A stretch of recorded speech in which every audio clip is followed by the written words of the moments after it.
Okay. Okay.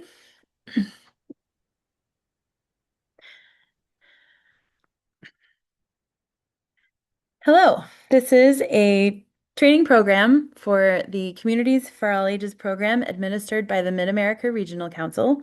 This is a brief training that will be applicable for someone new to the program or who just wants a refresher course. So we're glad you're here today, and let's get into it.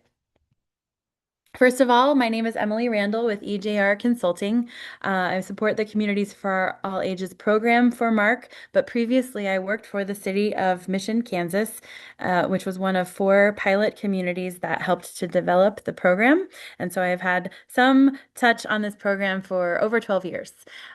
So for today, the training agenda, we will talk both about the Communities for All Ages program just overall and the different areas that it impacts, and then how you can get involved. How do you can activate the program in your community, either through the formal process or just with bits and pieces of what we've developed here for you. So part one, program overview. We'll give you an overview of the program background, how it came to be, the different elements of the program, and then the real cornerstone of the project, which is the recognition program. We'll go into the different levels of recognition and the requirements for how your community can participate. So, Communities for All Ages, what is it? I'll just read this here for you as a statement, but it provides education, technical assistance, and recognition to cities and counties in the region that take meaningful steps to support residents of all ages and in the process become more vibrant, healthy, and prosperous. We like to say that the program helps cities and counties recognize their role in supporting older residents.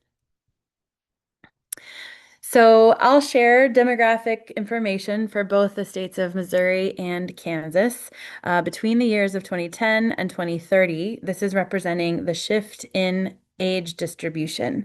So you'll see the percentage of the population that is ages 65 and older represented in those lighter green and yellow colors. So each of the counties there, you see the percentage of each individual county and the percentage of their population that is over 65.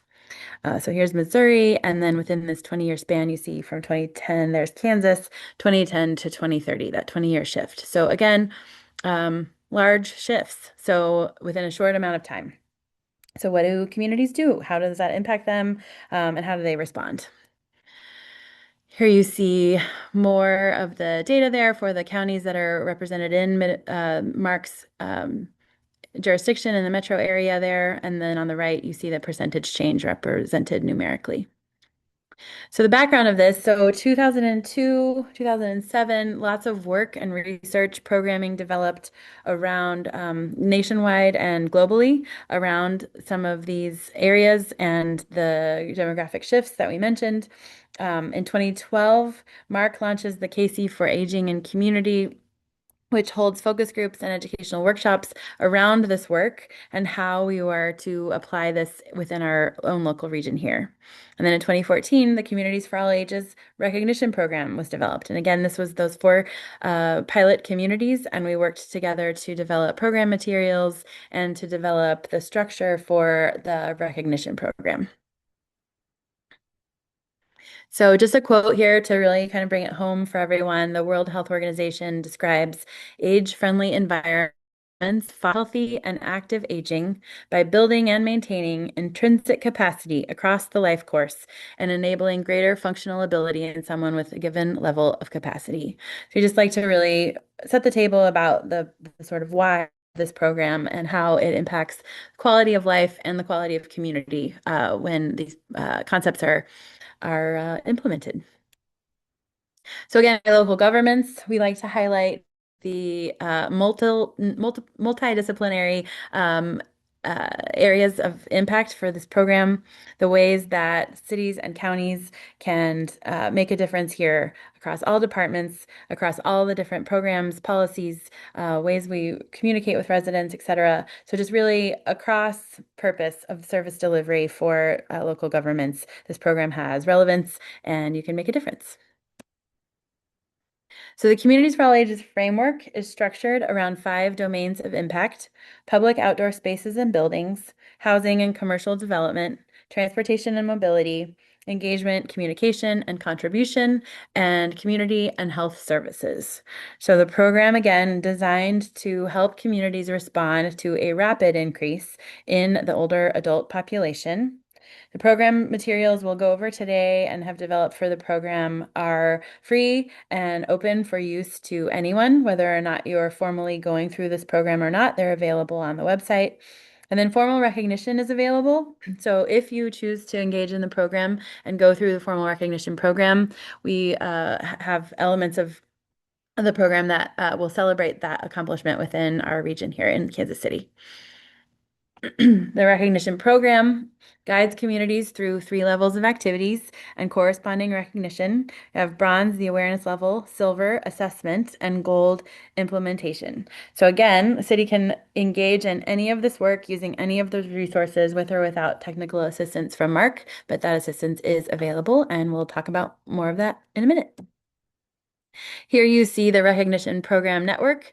These are the communities that are actively participating in the program on both Kansas and Missouri, and the different levels of achievement they have accomplished over the program's lifetime. So again, most communities work through each of the levels, and it's a progression. So you can jump in and move through the different levels of the program. Again, there you see the three levels: awareness, assessment, implementation. We encourage you to work through all three levels and then work to maintain that gold level recognition with greater improvements as the years go by. So bronze level awareness, we have the requirements listed here.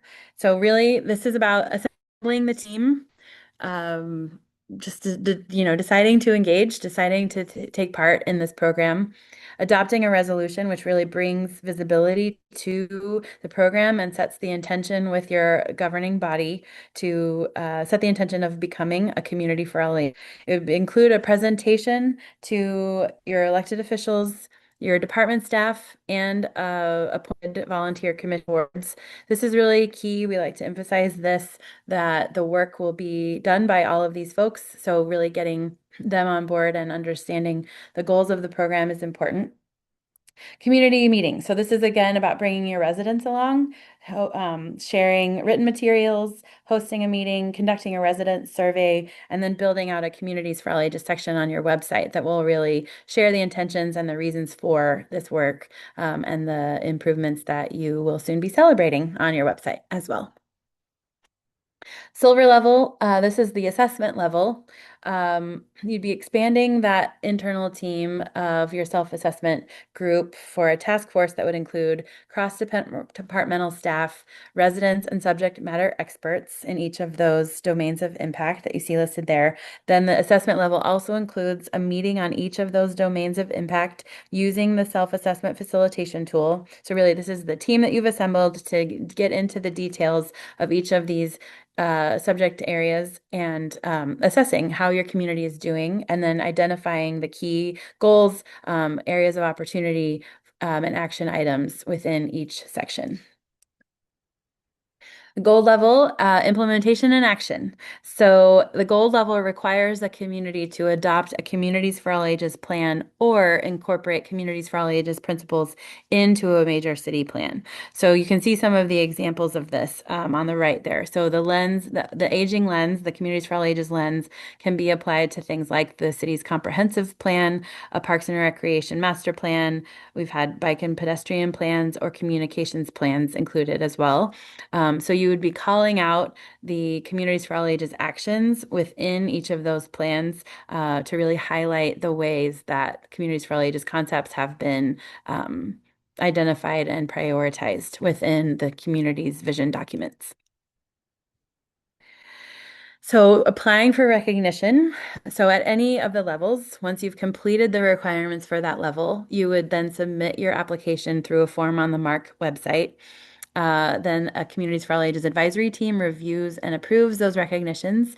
And then we have the awards. So we would then present awards quarterly at the First Suburbs Coalition meetings. You'd also, receive a plaque and a sign to display publicly in your community and a blog post on the MARC website. So you would apply for this recognition at each level of accomplishment. So at the bronze, silver, and gold levels. Beyond gold, we've worked up some maintenance requirements. The communities have been in the program long enough that we needed to decide what to do after the gold level. So we really talk about that continuous improvement concept. So you would be working on an annual update of progress and presenting that to the MARC program manager. And this is for all levels. Then biannually, an update of your progress within your community. So this is a presentation to your governing body, department staff, and relevant commissions. This is just, again, to keep it top of mind, to keep your governing body engaged in the work, and to have a public-facing presentation of the accomplishments. And after 10 years, gold level cities will then repeat the self-assessment process. This is important just because as improvements are made, really good to just assess where the new status quo is and the new areas of opportunities for continual improvement. So engagement opportunities, just lots of ways to get involved. And this, again, for any level, develop an ongoing Community for All Ages task force. This is just identifying a group of people who will keep their eye on these goals and keep everyone moving forward. Then hosting community focus groups or engagement activities for the public. This is just really excellent to get the resident perspective on how the community is doing. What are the ways that would make the most, what are the program goals that would make the most difference in their lives as they think about aging within the community? What challenges do they foresee that they would appreciate the city addressing now? Or if they have an older adult in their life, are caring for one, et cetera, what are those areas of opportunity in that way as well? So really key and really engaging work there. Attend a joint meeting. So I think, arguably one of the best elements of the program is the peer-to-peer learning that happens between communities. So every community is different and will be engaging in this work differently, but the idea sharing and just learning that goes on with this group and this kind of camaraderie that we've developed here in the region is really, really strong. Then Communities for All Ages will put on multiple workshops each year, and those are just really excellent with subject matter experts from within the region and even nationally, and just really nice opportunities for workshops. Again, it varies by subject matter, so the members of your community that you would invite to attend those might vary, which is just great to expand the learning beyond just a couple key staff people. And then share the progress. This is a really key piece of it. Keep this work visible to your community, update the website on your activities, and share your progress and goals with the public. So part two, activating the program within your community. So we'll talk about the different ways to champion the recognition program, how you can engage with the digital toolkit to get ideas for how to start the work. We invite you to attend a peer city meeting or training. And then we have the ways to apply the Aging Lens tool as well. Oops, sorry about that.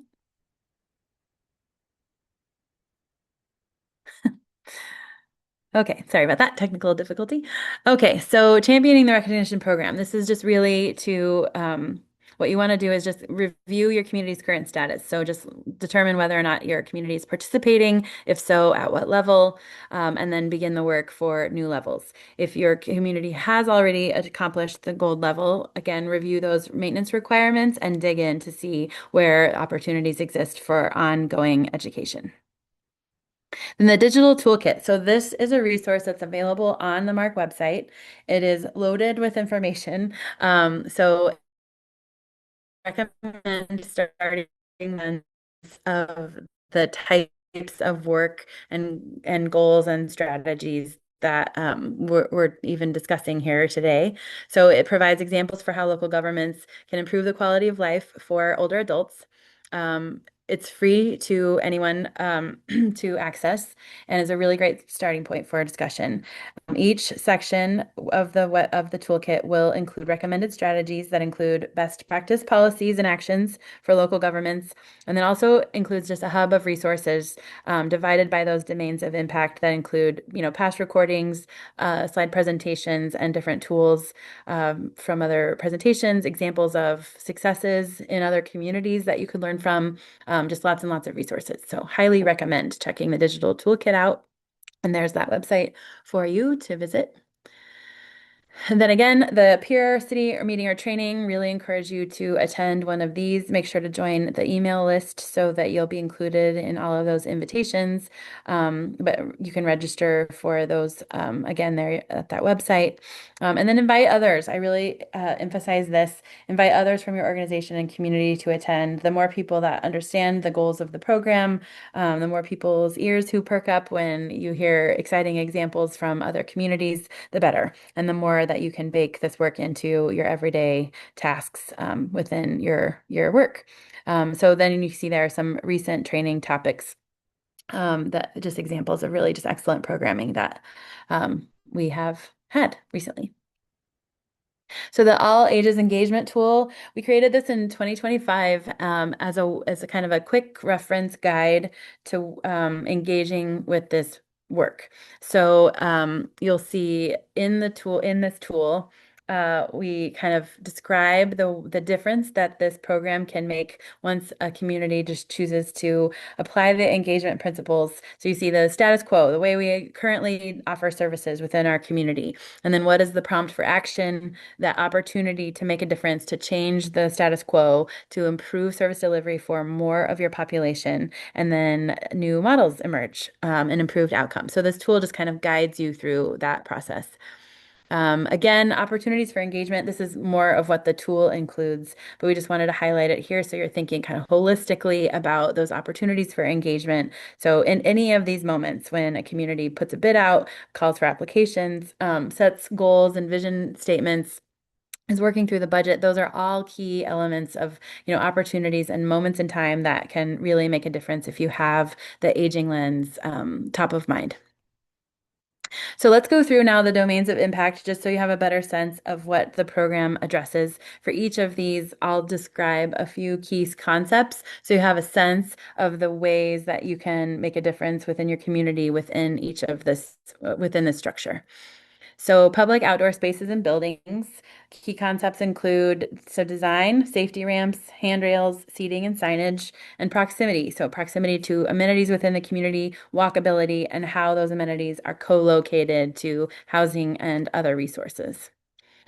Housing and commercial development. So the key concepts here, we want to really describe and evaluate the variety of housing and commercial uh, buildings that are available. So type, cost, family makeup of housing, universal design, how that building is structured. And then the land use concepts, and then stability. So tax relief, property maintenance, safety, and affordability issues are also examined. Transportation and mobility, key concepts being safety, such as sidewalks, transit stops, bike lanes, and at trails.